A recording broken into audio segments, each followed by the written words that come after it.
Let's talk about social learning theory. Theorized by the scholar Bandura, the theory posits the idea that people learn from one another via observation, imitation, and modeling. The theory has often been called a bridge between behaviorist and cognitive learning theories because it encompasses attention, memory, and motivation. Now let's discuss the key concepts.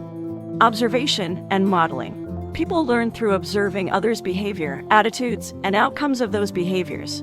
Bandura argued that most human behavior is learned observationally through modeling. From observing others, one forms an idea of how new behaviors are performed, and on later occasions this coded information serves as a guide for action. Social learning theory explains human behavior in terms of continuous reciprocal interaction between cognitive, behavioral, and environmental influences.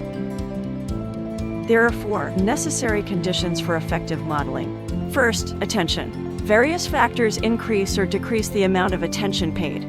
This includes distinctiveness, affective valence, prevalence, complexity, and functional value. One's characteristics, for instance, sensory capacities, arousal level, perceptual set, past reinforcement affect attention. Second, retention. Remembering what you paid attention to. Includes symbolic coding, mental images, cognitive organization, symbolic rehearsal, motor rehearsal. Third, reproduction, in other words, reproducing the image. This includes physical capabilities and self-observation of reproduction. And finally, motivation, or having a good reason to imitate. This includes motives such as past, that is, traditional behaviorism, promised or imagined incentives, and vicarious, or in other words, seeing and recalling the reinforced model.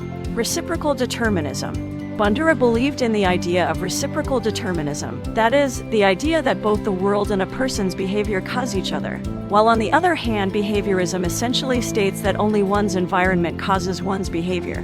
Bandura, who was studying adolescent aggression, found this too simplistic, and so he suggested that behavior causes the environment as well.